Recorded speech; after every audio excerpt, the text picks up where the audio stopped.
सबसे पहले स्वागत है आप सभी को आपके अपने इस प्यारे यूट्यूब चैनल पे। आज इस वीडियो में बिहार बोर्ड कक्षा 10वीं के स्टूडेंटों के लिए नॉन हिंदी का जो बिहार बोर्ड की तरफ से मॉडल प्रैक्टिस सेट जारी किया गया था, उसमें जितने भी सब्जेक्टिव क्वेश्चन जो बुक से है उनका उत्तर बताने वाला हूँ। तो क्वेश्चन कुछ इस प्रकार से दिया गया था आप लोगों के मॉडल प्रैक्टिस सेट में। खत्म होने के बाद लोग क्या कर रहे थे, चिमटा देखकर अमीना के मन में कैसा भाव जगा, हुनरों का झरना कैसे बना है, आपके विचार से सिरचन का महत्व कम क्यों हो गया, पद्मा के ललकारने के बाद भी अशोक ने युद्ध करना स्वीकार क्यों नहीं किया, मोको शब्द किसके लिए प्रयोग किया गया, कैसा वातावरण मिलने पर बुलबुल पंछी गाने लगती है, खुशबू रचते हैं हाथ, हाथ से क्या तात्पर्य है। इसके बाद छठा का क है, लेखक ने वैद्य और हकीम पर क्या क्या कहकर व्यंग किया है, उसमें से सबसे तीखा व्यंग किस पर है, उल्लेख कीजिए। उसके बाद ख नंबर है, सुदामा के आगमन की सूचना देते हुए द्वारपाल की मनोदशा का चित्रण कीजिए। तो इस प्रकार से है, तो मैं आप लोगों को इसका उत्तर बता रहा हूँ। तो चलिए पहला क्वेश्चन जो 5 नंबर के क है उसका उत्तर आप लोगों को दे रहा हूँ। तो नमाज खत्म होने के बाद लोग क्या कर रहे थे, उत्तर आप लोग देंगे नमाज खत्म होने के बाद लोग आपस में गले मिल रहे थे। तो किस इस प्रकार से उत्तर देंगे। ख का उत्तर आप लोगों को, ख क्वेश्चन है, चिमटा देखकर अमीना के मन में कैसा भाव जगा। तो उत्तर आप लोग लिखेंगे, चिमटा देखकर अमीना के मन में क्रोध तथा स्नेह दोनों का भाव जगा। उसने छाती पीटकर कहा, तुम बेसमझ लड़का है, क्योंकि तुमने कुछ खाया पिया नहीं। लेकिन हामिद की बात सुनकर उसका क्रोध स्नेह में बदल गया। तुम्हारी उंगली तवे से जल जाती थी, इसीलिए मैंने चिमटा लिया। उसका मन गदगद हो गया कि बच्चे में कितना त्याग, सद्भाव और विवेक है। तो इस प्रकार से दूसरे क्वेश्चन का आंसर आप लोग लिखेंगे। तीसरा क्वेश्चन में जो है, हुनरों का झरना कैसे बना है। तो गाँव में हुनरों का झरना कैसे बना है, तो उत्तर आप लोग देंगे, नदी जहाँ पहाड़ को पार करने की चेष्टा में पहाड़ पर चढ़ती है, वहाँ पानी की कई धाराएं हो जाती हैं और तब सारी धाराएं एक होकर पहाड़ से नीचे गिरती है, वही झरना बनता है, जिसकी ऊंचाई 243 फुट है। यह झरना रांची तथा हजारीबाग के जंगलों के बीच में बह रहा है। एक ओर रांची का जंगल तो दूसरी ओर हजारीबाग का जंगल। झरना की प्रबल धारा जहाँ गिरती है वहाँ का पानी सतरंगा इंद्रधनुष जैसा प्रतीत होता है। तो आप लोग इस क्वेश्चन का आंसर लिख लेंगे कि हुर्रू का झरना कैसे बना है। तो उत्तर कुछ इस प्रकार से लिखेंगे और आने वाले एग्जाम के लिए बहुत ही इंपॉर्टेंट क्वेश्चन है ये। इसके बाद घ नंबर क्वेश्चन है, आपके विचार से सिरचन का महत्व कम क्यों हो गया। तो उत्तर आप लोग कुछ इस प्रकार से देंगे, सिरचन का महत्व इसलिए कम हो गया कि एक समय था जब लोग सिरचन के हाथ की कारीगरी की बड़ी पूछ थी और कारीगरी में सिरचन की सानी नहीं थी।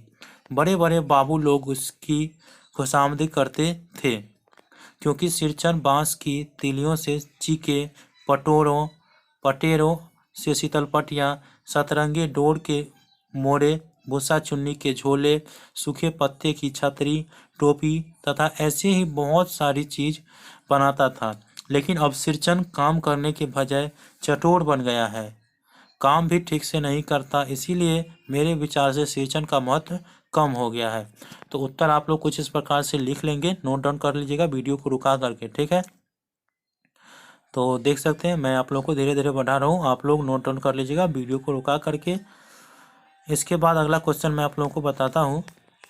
तो अगला क्वेश्चन आप लोगों के बीच है, इसके बाद पद्मा के ललकारने के बाद भी अशोक ने युद्ध करना स्वीकार क्यों नहीं किया, अंग का। तो उत्तर आप लोग देंगे, पद्मा के ललकारने पर अशोक ने युद्ध करना स्वीकार इसलिए नहीं किया क्योंकि उसके सामने कलिंग महाराज की वीरांगना पुत्री स्त्री सैनिकों के साथ उससे लोहा लेने के लिए खड़ी थी। स्त्रियों से युद्ध करना शास्त्र विरुद्ध है। यदि वह पद्मा के साथ युद्ध करते तो उसकी वीरता कलंकित होती तथा भारतीय आदर्श का महान अपमान होता। इसीलिए पद्मा के ललकारने पर भी अशोक ने युद्ध करना स्वीकार नहीं किया। तो उस प्रकार से आप लोग इस क्वेश्चन का आंसर लिखेंगे। इसके बाद 4 नंबर क्वेश्चन है। तो 4 नंबर क्वेश्चन क्या है आप लोगों को दिखा देते हैं, इसके बाद उत्तर मैं आप लोगों को बता देता हूँ। तो च है मोको शब्द किसके लिए प्रयोग किया गया है, ये कबीर के पद से है। तो आप लोग यहाँ पे मोको का जो उत्तर आप लोग देंगे कुछ इस प्रकार से, छोटा सा उत्तर है, आप लोग याद रखेंगे, ठीक है। मोको शब्द का प्रयोग परम पिता परमेश्वर अर्थात ब्रह्मा पुरुष ईश्वर के लिए किया गया है। आप लोग इस प्रकार से याद रखेंगे। जैसे कबीर के लाइन, मोको कहाँ ढूंढे बंदे मैं तो तेरे पास हूँ, न मैं देवल न मैं मस्जिद न मैं काबे कैलाश में, कहत कबीर सुनो भाई साधु सब सांसों के सांस में। तो इस प्रकार से वो कबीर के पद है। तो इसमें मोको का जो अर्थ होता है वो ईश्वर होता है, ब्रह्मी पुरुष होता है। तो आप लोग इसे जरूर याद रखेंगे इस प्रकार से। इसके बाद 6 नंबर क्वेश्चन है, कैसा वातावरण मिलने पर बुलबुल पंछी गाने लगती है। तो उत्तर देंगे, पावस ऋतु में जब वर्षा की फुहार पड़ती है और वर्षा की धार का स्पर्श या पक्षी चहचहाने लगती है, वह चहक सितार की सरगम आवाज़ की भांति सुनती है। शीतल पवन बहने लगता है, पवन मतलब होता है हवा, तो उसका स्पर्श पाकर पीपल के पत्ते हिलने लगते हैं।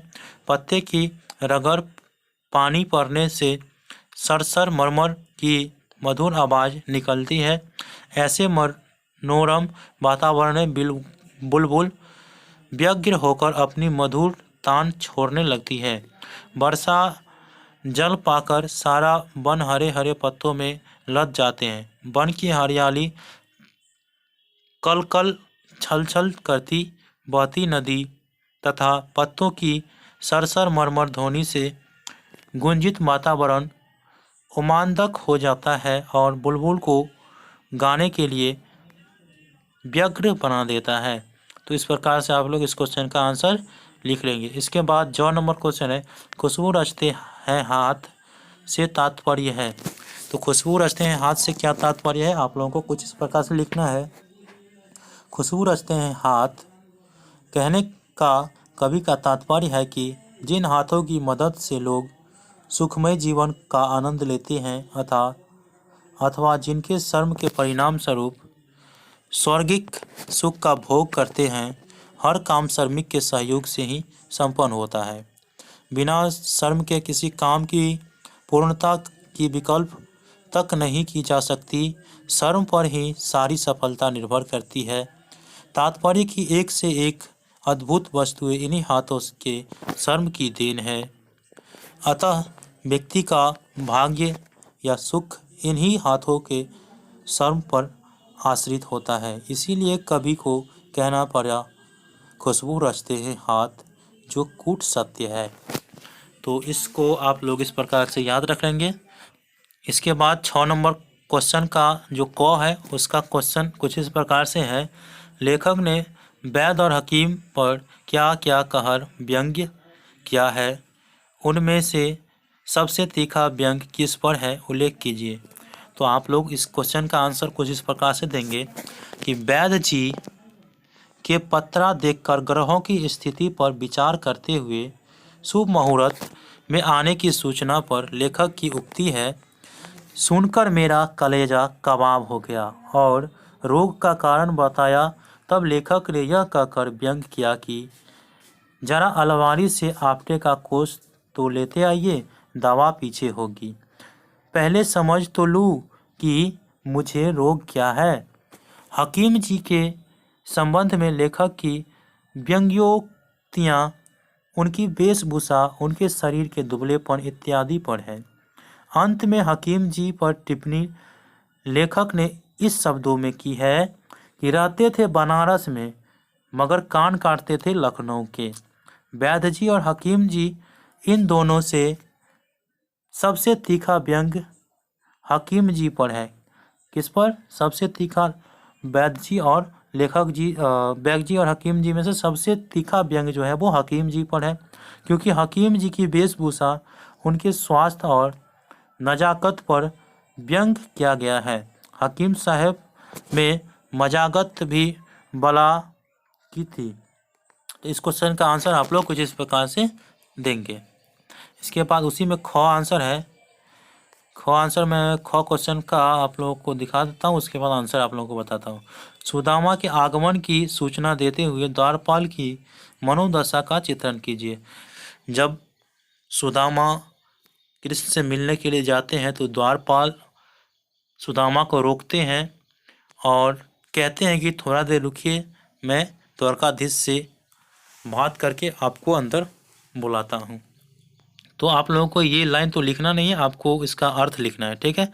तो अर्थ लिखना है, कवि का कहना है कि जब सुदामा द्वारकाधीश कृष्ण के संबंध में पूछते हैं तब द्वारपाल श्री कृष्ण के पास जाकर कहता है, हे प्रभु, द्वार पर एक आदमी आया है जिसके सिर पर न तो पगड़ी है न सिर पर कोई वस्त्र है। पता नहीं वह किस गांव का रहने वाला है। उसकी धोती फटी हुई है, कंधे पर गमछा है और पैर में जूते नहीं हैं और न कोई सामान है। द्वार पर खड़ा ब्राह्मण अत्यंत दुर्बल और आपके महल को आश्चर्य से देख रहा है।